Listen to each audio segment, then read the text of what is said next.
Episode 15. God, already. Yeah, I I've thought it done was like 14. no, it's 50. No, you're making me second guess now, but I did look and I'm sure it's 50. Yeah, it must be. I think it's because I introduced 13. It's memorable. Oh, right, that's it. But no more intros for you. But we have done about, I don't know, maybe about 30 shows now. Nice.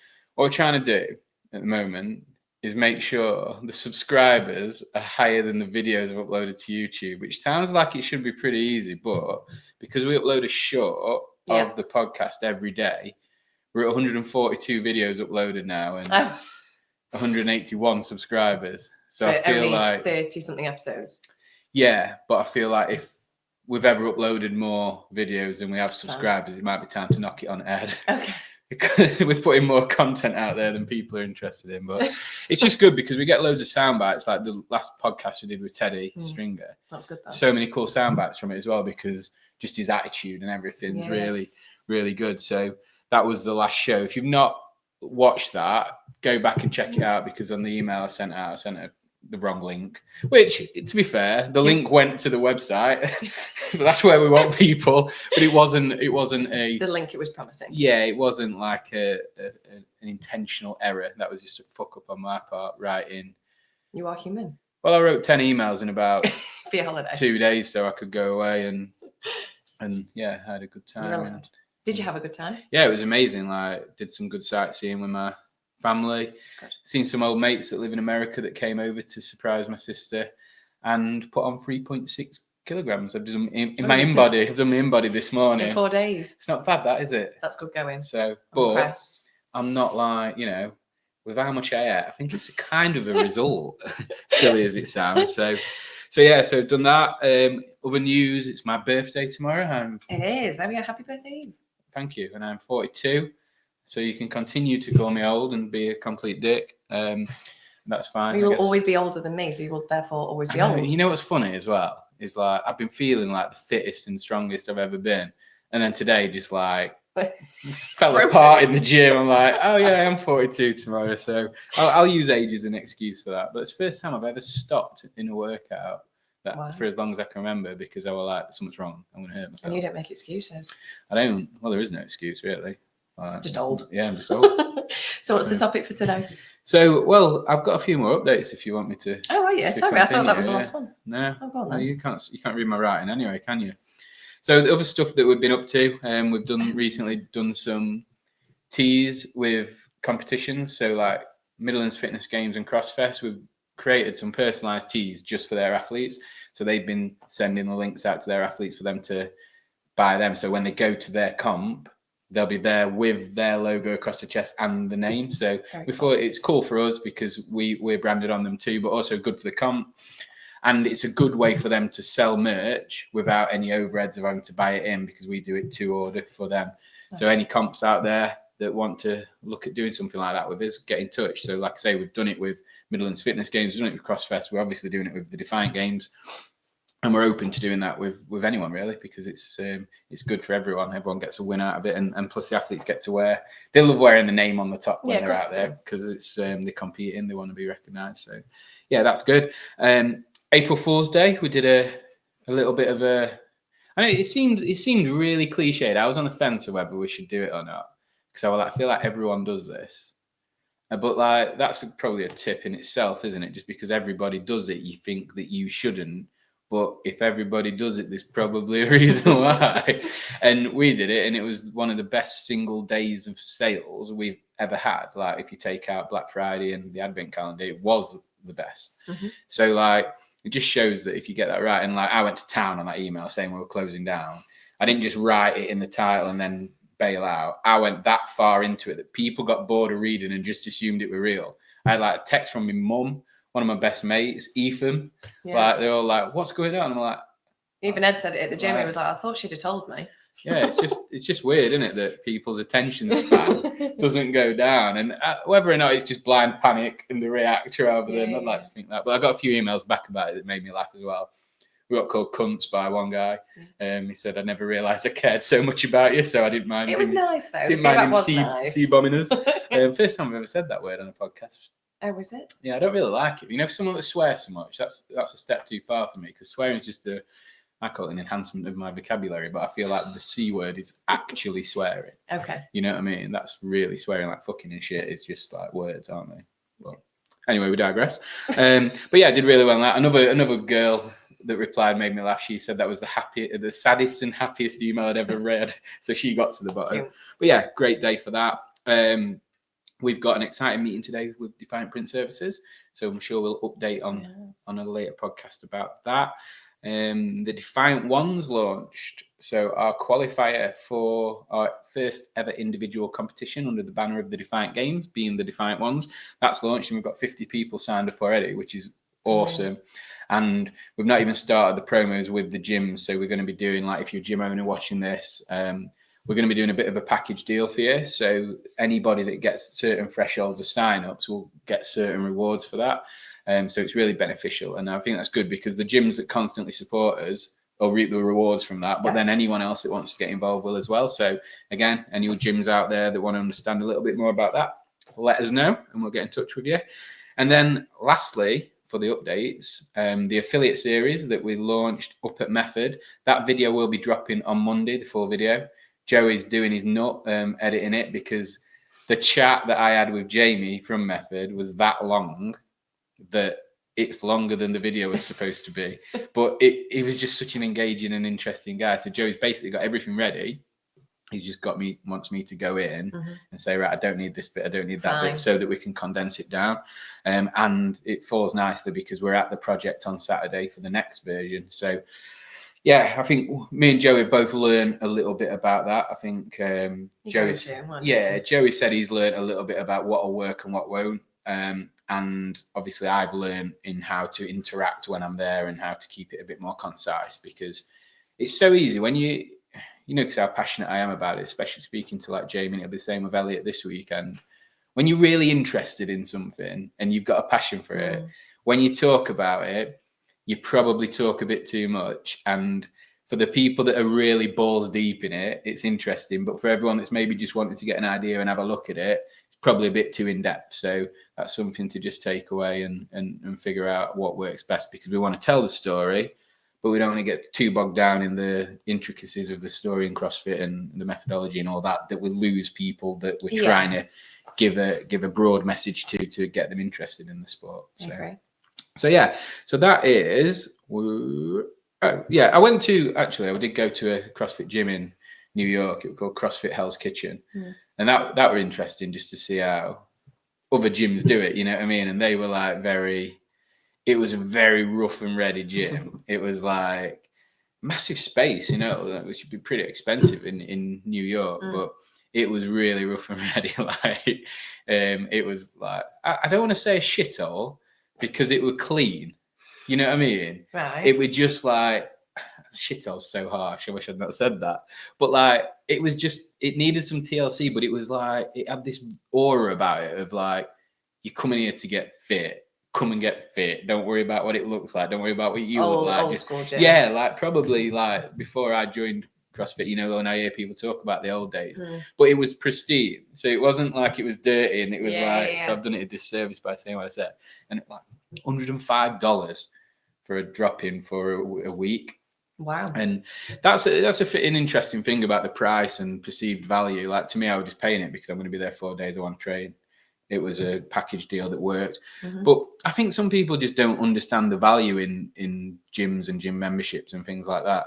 Because I think like if you value something and it's making you better, the price of it is almost irrelevant. And I think like recently at Project, our membership fees went up and like went up £7. I'm like, they should be charging me more. You know, the service I get. Yeah. And if you look at comparable gyms out there, they're like more expensive. Like Method, when we're up there, their full membership, about £160 a month.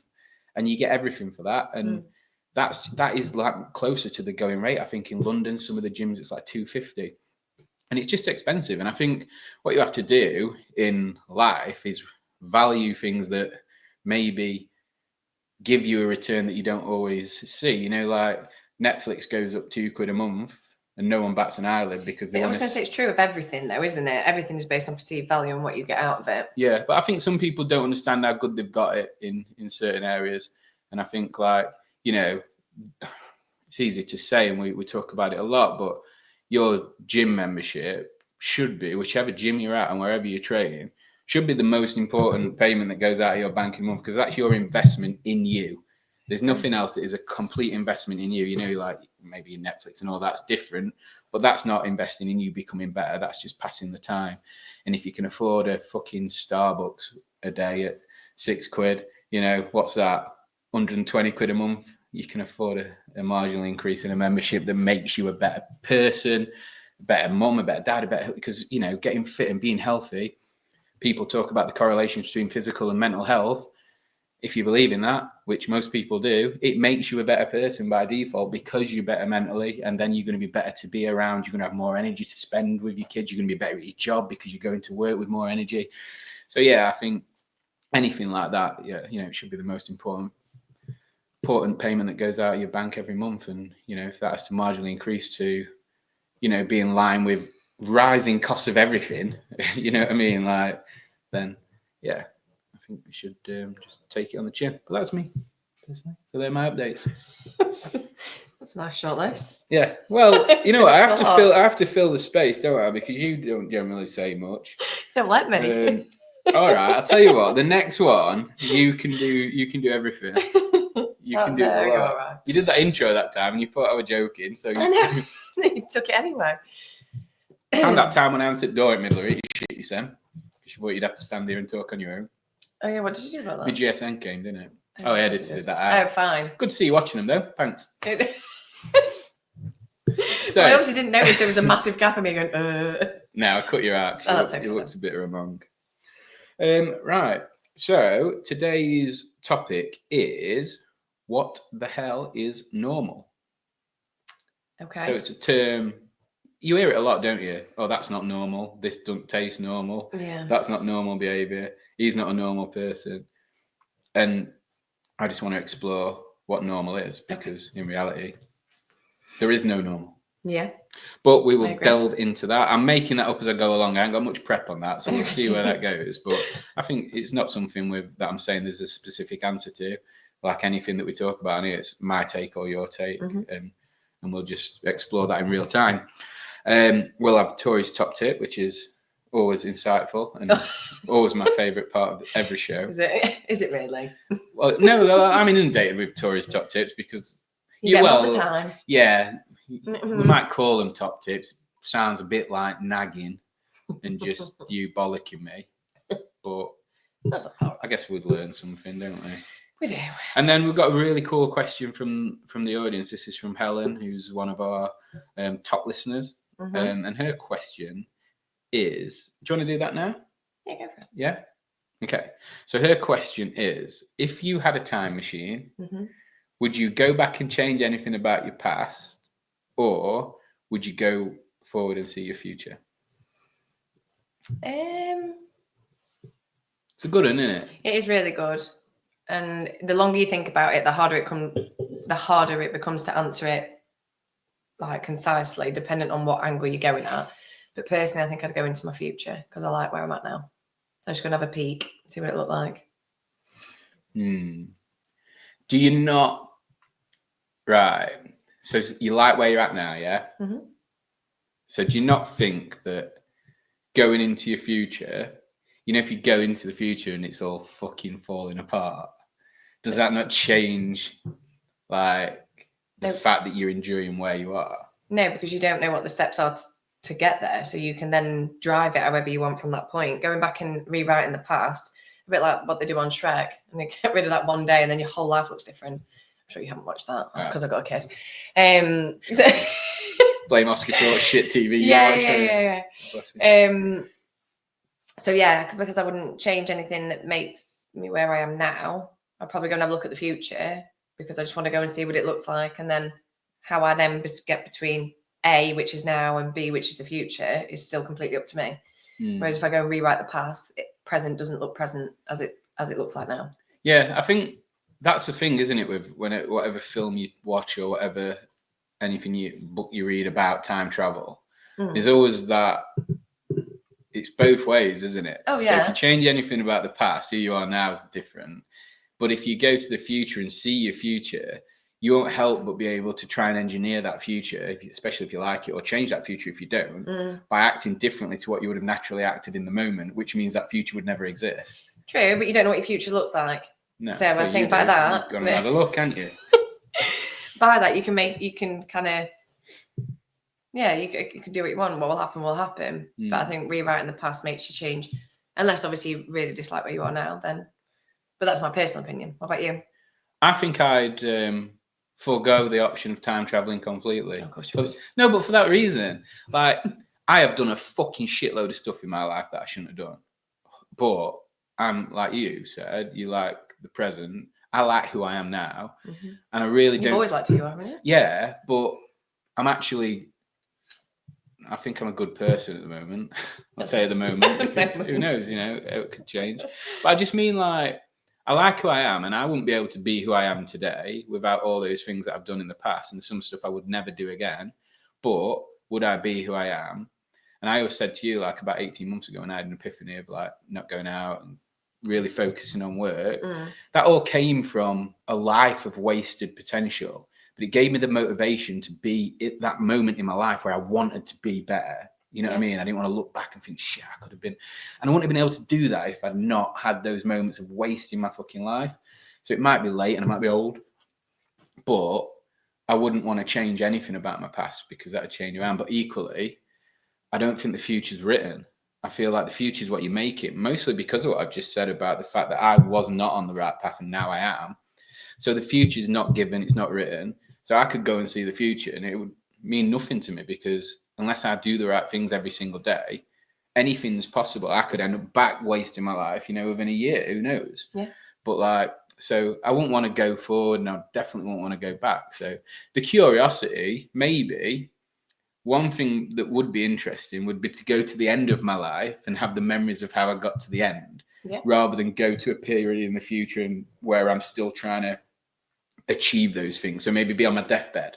Maybe that's the future I'd go to and then look back and then I'd see because it's all happened, as opposed to a point where. But then you'd still know it all and then you could change it. It'd be interesting though if you went to the day that it all ended and then know what that feeling felt like, but what happened between then and that date was completely yours. I wonder if you'd live it differently knowing when that date was. I think you would, wouldn't you? If you knew this is the day you die. Yeah, but knew nothing else. Yeah. Just the fact that maybe you were stood beside you.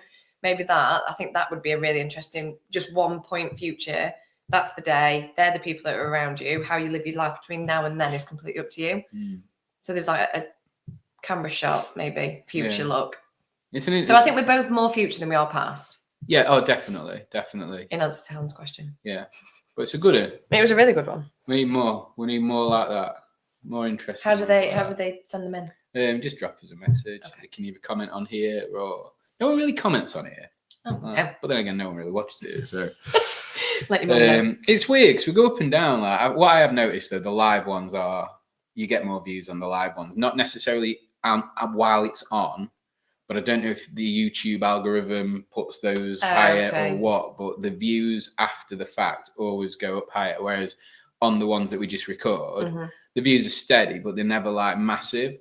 If we don't send an email out with the right link on, not much happens. So just keep plugging away. We've got some other guests lined up. We're doing Lance next week. He's going to talk about CrossFest. Nice. Then it'd be me and you again. Then the week after that, I'm not quite sure yet. What I'm trying to do at the moment, it's awkward because of how much they value their time while they're training or while they're competing. But I've asked Harry Keane from AOD. To do me a bit of when they're competing in their semi-final, to do me a live each night. So the night before they start, and then each night a little review on the day of their semi-final. I'm just waiting. He said yes in principle, but he just wants to work out the schedule because obviously they'll be doing debriefs. It'll be, in the moment, how's it going? The raw emotion, I think it'd be really good. And so I've asked him, and I've also reached out to Harry Lightfoot, He's obviously got a lot more going on from a sponsorship point of view. because I'm going to see if he'd do the same Yeah. when he does his semi-finals, and I'm going to speak to G as well because she'll be doing her in person. So just a little live wash up so people can see what it's like. How do you feel in the moment? Yeah, have you had a shit day? Have you had a good day? What do we do tomorrow? I think it's just really cool stuff. So and that by going live obviously will help. But I've got a list of people to have on, but I want to lean towards doing them live as much as possible, just because. And it's cool. There's something about it, like when you are going live. I don't know if it's the Jeopardy or what, or I don't know. It's interesting. You know what I mean? You feel a little bit more like yeah. I agree. With the 7 people watching live. So let's do your top tip. I think it's not only is it Torie's top tip, it is Torie's top topical tip. What? Because it's topical, it's very in the moment. Sorry. So it's a quad tea today. Okay, I like it. So celebrating the wins is the top tip. Very prevalent yesterday. I landed. Is that the right word to? I don't know. Where landed my biggest client to date. It was a very what's the word? It was a very big move to go to consult for them in the packages that I built for them, because obviously what I do is pretty bespoke. Sent it off thinking, are they going to go for it? They're not going to go for it. What do we think? And they've ended up going for the top one, which is amazing after a 2-hour conversation yesterday on what they needed.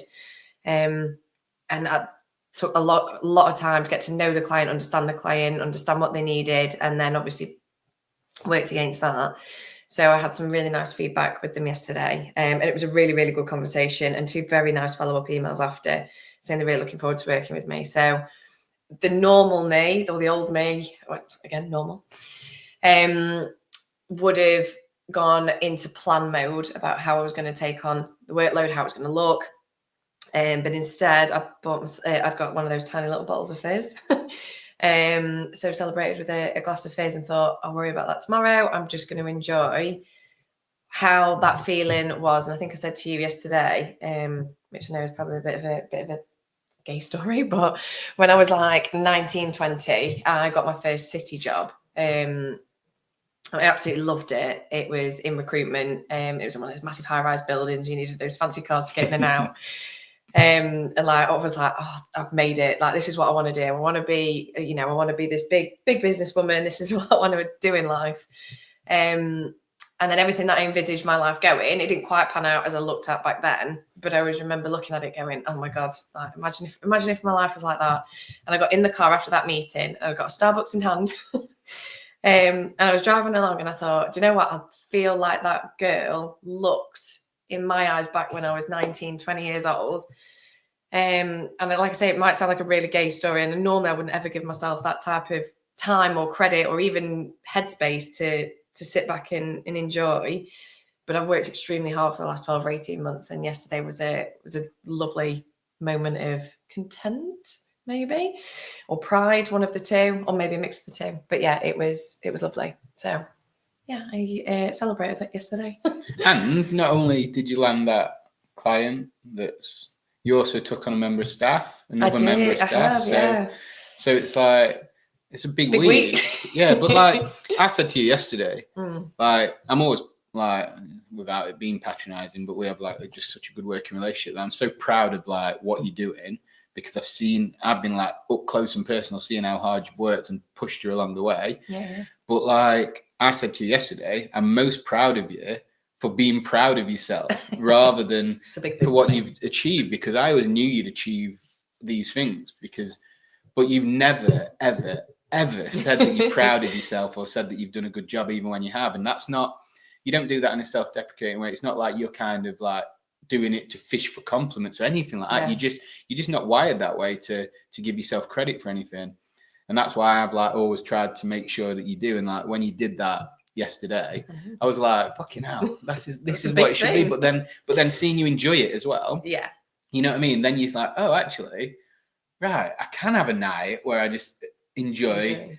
I slept really well. Did you? I actually That's did. Not like you either. No, that was it. That bit Prosecco though, ain't it? It was only, that's why I would make sure it was only the small one. Did you do that? Like, is it Joey that says it? When you got a little bottle, did you pretend you were a giant? It's Chandler, isn't it? Yeah, one of the two anyway. So yeah, it was really really nice. So that would be my top tip. Because it is hard, isn't it? Not, I mean, for you it is because the Well, way even in you're Defiant wired. Show as well. But I mean, everything is. It's hard to celebrate successes, and I think the more, I don't want to say successful you are, but maybe the more ambitious you are, the less likely you are to sort of celebrate those successes. Because we've had conversations in the past, haven't we, where it's like, I don't feel like I've done anything, and we've done a lot.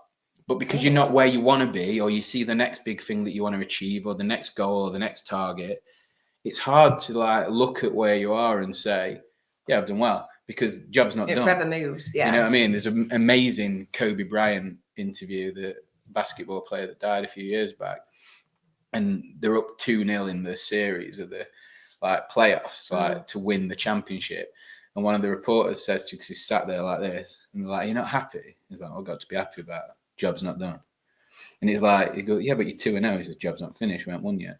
And it's like that. I've got goosebumps because I can imagine it. But it's that mentality. Yeah. So it's hard, isn't it, to celebrate successes when you're not. So it's good that you've done that, and because now you'll learn from that, and now you'll learn that you can, and you felt better for it. You slept better. So much better for it. Yeah. I wonder if you had that one snapshot in the future, you celebrate more. Or would you fucking be like, shit? I'm nowhere close. Maybe. But yeah, so yeah, I'm very proud of you as well. Thank you very much. Very well on all fronts, and I think you're getting that feedback from a lot of people because they want to see you succeed, but they also want to see you like believe in yourself more, because that is the way, especially for you, that is the way you keep going up, because like you've never given yourself that credit, and the moment you do, because you would never do it in that big-headed stupid way that actually like takes from the ability to grow, you'll do it in the positive way, so you'll see the benefits from that now 100%. No, thank you. So there you go. Topic for the day. So the topic for today is I don't know what the hell is normal. I'm going to say what the fuck is normal, but I didn't know how the algorithm would reward us for that. Probably have. So I can say that, but I'll write it as what the hell is. So what the hell is normal? So how many times do you hear people say that's not normal, this isn't normal, that person's not normal because they train like that person's not normal because they eat like that person's not normal because their views on things are this. And it's like, I don't know what I was reading, but there was something about like the moment you try and sort of pigeonhole yourself into normal, then you can't fit in with anything because there is no fucking normal. So, you know, when people are like, oh, that's weird or this, that, it's just, I don't know where they get that from. Where does it stem from? Because nobody is the same. Nobody has the same taste. Nobody has the same desires. Nobody has the same goals. Nobody has the same targets. Nobody has the same anything. So what the fuck is normal? So like, if you ever think to yourself, oh, I can't do that, it's not normal, maybe that's a good thing because it means you're being individual, maybe you're being different, you're trying something new, and normal just shouldn't be a thing. And plus, it's a boring fucking word, isn't it? Like, it's like nice. Yeah, it is. Like, it's like, so yeah, so like, I don't know where I'm going with this, but like, I guess the question is, what is normal to you? So, you know, when people say that's not normal, what's your immediate reaction to that? Do you think like, I don't really agree with normal society within society, to be fair, and I think that's very much. I think that's very much comes with age. What you believe to be normal, I won't even call it normal. I call it average. So whatever you believe to be your average circle of whatever it is how the people you spend the most time with live their life or do certain things. And I think that changes as you meet new people. You understand different views, you understand, or you start asking the right questions to understand different views, different lifestyles, different anything. I think we are all wired differently. I don't think there's a normal. I think there's like the average, but the average of the people you spend most time with is what you would consider that as normal. Yeah. But I think the only time you could ever really use the word normal is how you feel. So I feel like whatever because obviously you constantly live in your constant state, you know, when you're like, I just don't feel right. I think normal is your steady equilibrium middle bit. Yeah, I think that is a really good phrase for you internally and how you feel. So when you like something feels a bit different, I think that's fine to use normal. But society wise, I think there's an average, like I say, based on, but then you'll speak to someone new and you'll go, and I always remember, and the conversations could be anything. So for example, like a friend who really enjoys going on like naked holidays. So I was like, I didn't even know that was a thing. Like I knew there was beaches, but I didn't I know had there to was get specific naked on holidays. holidays at certain points. No, but like there's Yeah. like towns. Oh, you just go to a place and everyone's And naked. but they eat, they train, they do train. They're like yoga or whatever. They do Hang everything on, naked. right. So my waiter's bringing me food out and he's got his balls out. I don't know. Tray in one hand, cock in other. But What about chef? I didn't even. Well, I don't know. I don't know if they're cooking like that. But there are places You know. where they go for weekends and take one of those tiny, tiny little cases because you've basically got nothing in it. Well, you've got to. Surely you can't be bollock naked on plane. No, not on the plane. You have to like pass a certain threshold. But I didn't even. So they just walk through this threshold, whip everything off. But like that, I didn't even know that towns like that existed, and there are families there, there are couples there. It's just I know. Hang on. So that's what I mean. So you're just walking around with your balls out in front of children you don't know. There's laws against that. There isn't in this town. There are plenty of places. There are holidays specific for that. All right then. Right. So that's not fucking normal. So but it is. It obviously is to those set of people. In the context of the show. But what? Okay, then that is normal because anything's normal because anyone should be able to do anything they want. Absolutely. Except the sick fuckers that are taking the kids there. They're not normal. But what if you live in that town? Nudists exist. Yeah, but there's just something wrong with that. Like, but why? So there you go. Because it's children. Like, you don't want children exposed to like adults. They don't walk out of the womb with clothes on, do they? No, but when they come out of womb, there ain't like predators knocking about. Like, I'm just saying, kind of person that wants to walk around with a cock out ain't far off being a predator. What? I don't know. It's on the trajectory. I'm just telling you, there are certain things out there that, like what your reaction, I was like, how is that even a thing? No, I don't. My only questions are, one, well, it's not even a question. Don't take your kids there. Well, I don't know if kids do go there. I'm just assuming. And the other one is, I'm just worried about the chef cooking me food. Okay. Okay. Well, I'll inquire. Yeah, I'll find out for you. And what happens if you get splashback, from oil? I love how you're worried about the chef. I'm sure just they're clothed. Food, like... I'm sure they're clothed. Yeah, I'd want my chef to be clothed. Okay. You'd be quite happy to eat it naked. It depends what I'm eating. Again, splashback's a problem. So it was not normal at the beginning. Now you're normally going to sit there and eat a piece. Yeah. But now it's settled in. I don't think I'd want a bowl of soup. Okay. That can splash. I'm just thinking. Anyway. So back to normal. Yeah. But that's not your normal, but it would be someone else's. Yeah. So again, it's the people you spend your time with. So, but in essence, then there is no normal, exactly, isn't it? Because I remember when I, 18 months ago, decided I weren't going to waste my life and be bladded every weekend. My mum was concerned that I had a problem because I weren't going out and getting smashed. Yeah. And I remember saying to her, I took her out for brunch for Mother's Day. And I remember saying, you stop worrying about me, Mum. Like, when I was going out partying all night, you didn't worry about me. But now, because I'm not, you're worrying about me. And then when I said it to her like that, she was like, oh, yeah, that is weird, isn't it? Yeah. And because that wasn't normal for me. For you. So there must be a problem. But I guess that, there is no normal. So if you're sat around worrying about yourself and how you act and whether that is perceived as normal or not, what you need to really think about there is anybody that thinks you're not normal for acting how you want to act aren't worth your thoughts in the slightest, because everyone wants to stereotype people into blocks and that you have to act this way or you have to act that way. The art of life is the exploration of new things, new people, new ways of doing stuff. So there is no normal. Nothing is normal. Like, if we can sit here and like talk about all those things we just have and agree that none of it's normal, then that means that normal doesn't exist. It makes it a way more interesting place to be. Yeah, if everyone did the same. And it's like at the moment you see it with, in CrossFit at the moment, and I'll link it back to that, but a lot of the athletes in CrossFit at the moment, because of everything that's gone on, they're just so fucking boring because they're trying to be normal. So what they're trying to do is make sure they don't lose sponsors, they don't lose fans, they don't lose followers, because that's obviously in the CrossFitters' life, they're important things because that's all they have. Yeah. And so they were saying the same thing. Everyone gets a microphone under their mouth. They're saying the same boring shit. They're not actually saying anything. They're just talking.